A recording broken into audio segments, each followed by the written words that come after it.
Guys, welcome to my channel Hema హంగామా. నేను మీ హేమ. అందరూ ఎలా ఉన్నారు? బాగున్నారు కదా? నేను కూడా చాలా చాలా బాగున్నాను. మరి ఈ రోజు హేమ హంగామాలో ఫిల్మ్ అప్డేట్స్ ఏంట్రా అంటే, రవితేజ గారి హీరోయిన్ చాలా స్మార్ట్ అనే చెప్పాలి. ఎందుకంటే సినిమా రిలీజ్ కాకముందే అందరూ కూడా తన గురించి మాట్లాడుకునేటట్టు, తన గురించి ఎక్కడ చూసినా ఫ్యాన్ లిస్టులు, క్రష్ లిస్టులు తెగ పెరిగిపోతున్నాయని చెప్పడంలో అతిశయక్త లేదు. ఎందుకే హీరోయిన్ పేరేంటో మీ అందరికీ తెలిసిందే కదా ఈ పాటికి, భాగ్యశ్రీ బోర్సే. మరి భాగ్యశ్రీ బోర్సే మనందరినీ తెలుగులో ఒక చిన్న క్యాడ్బరీ సిల్క్ యాడ్ తోటైతే మనందరి ముందుకి అప్పట్లో కనిపించింది. ఆ తర్వాత తను రవితేజ గారి సినిమాలో ఆఫర్ కొట్టేయడం అండ్ సినిమా ఆన్ సెట్స్లో ఉంటున్నప్పటి నుంచే తనకి వేరే వేరే ఆఫర్స్ వచ్చినాయి అన్న చాలా కథనాలు అయితే మనం వింటూ వచ్చాం.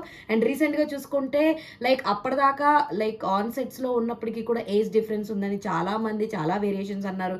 20 ఏళ్ళ యాప్ ఉందని చెప్పారు రవితేజ గారికి. తనకి ఇంత ఏజ్ డిఫరెన్స్ ఉన్నాయి, ఎలా మ్యాచ్అప్ చేస్తారని చెప్పి చాలా రకాల కథలు అండ్ క్వశ్చన్ మార్కులు స్టార్ట్ అయినాయి. బట్ వాటన్నిటికీ కూడా ఆన్సర్ టీజర్ అయితే చెప్పేసిందని చెప్పచ్చు, ట్రైలర్ అయితే చెప్పేసిందని చెప్పచ్చు. మరి అందులో తన ఓల్డ్ లుక్ కానీ అంటే మంచి అచ్చ తెలుగు అమ్మాయిలాగా మంచిగా పరికినీల్లోనూ లంగావోణీల్లో కనిపిస్తూ ఎంతో అద్భుతంగా నటించిందని చెప్పొచ్చు. అదే కాదు, మొన్న రీసెంట్గా జరిగిన లాంచ్లో కూడా తను ఒక స్టెప్ వేయమంటే అలా వెంటనే స్పాంటినిటీగా స్టెప్ వేయడము, దాంతో ఫ్యాన్స్ ఇంకా ఆమెని క్రష్ లిస్ట్లోకి చేర్చేసుకోవడం, ఇలాంటివి చాలా జరిగినాయి.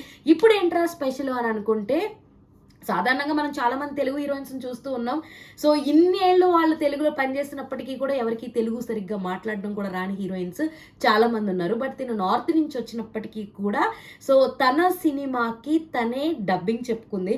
ఇప్పుడు ఏముందిలే అందరూ ట్రై చేస్తున్నారు, అదేం పెద్ద విషయం కాదులే అని అనుకోవచ్చు. బట్ ఏది ఏమైనప్పటికీ అదర్ లాంగ్వేజ్ అయ్యుండి కూడా ఇందులో మళ్ళీ ట్రై చేస్తూ తెలుగులో ఎంతో కష్టం అంటే వర్క్ పట్ల తనకున్న ప్రొఫెషనాలిటీ కానీ, తనకున్న ఎథిక్స్ కానీ, ఇవన్నీ చూసి డైరెక్టర్ కానీ, మూవీ టీం కానీ అందరూ కూడా ప్రశంసించక తప్పదు, ప్రశంసించక మానదని అయితే నేను ఖచ్చితంగా చెప్పేస్తాను.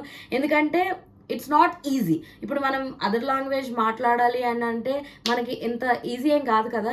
సో అట్లీస్ట్ మనకు రాసింది ఏంటో చదవడం కూడా రాదు ఒక్కొక్కసారి. కొంతమందికి మాట్లాడటం వస్తుంది కానీ చదవటం రాదు. అలాంటిది she acted, she performed, dance అయితే ఎరగదీసేస్తుందని, ఒక కొత్త హీరోయిన్ దొరికింది, ఒక లక్కీ చామ్ దొరికేసిందని చెప్పి కొంతమంది అయితే ఆల్రెడీ స్టార్ట్ చేసేసారు తన గురించి మాట్లాడడం.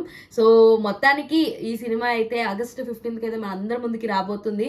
చూడాలి మరి ట్రైలర్లు, టీజర్లోనూ చూపించినటువంటి పర్ఫార్మెన్స్ కన్నా అంతకు మించి చేస్తుందో లేదో, రవితేజ గారి పర్ఫార్మెన్స్కి ధీటుగా ఉంటుందో లేదో చూడాలి. ఆయన ఎనర్జీని అయితే ఆల్మోస్ట్ మ్యాచ్ చేసిందని చెప్పొచ్చు డాన్సెస్ వాటిల్లో. మరి సినిమాలో ఎలా పర్ఫార్మ్ చేస్తుంది ఏంటి అన్నది అయితే మనం చూసేయాలి. సో అందరికీ తెలుసు కదా, మరి ఈ సినిమా ఒక పవర్ఫుల్ కాంబ్యాక్లో వచ్చేస్తుంది, కాంబినేషన్లో వచ్చేస్తుంది. హరిశంకర్ గారు అండ్ రవితేజ గారి హ్యాట్రిక్ ఫిలిం అని చెప్పొచ్చు, third film. So after shock and మిరపకాయ తర్వాత వాళ్ళిద్దరు కాంబినేషన్ వస్తున్నదే మిస్టర్ బచ్చన్. సో మరి వీళ్ళిద్దరు కాంబినేషన్ అయితే ఎప్పుడు బాగుంటుంది.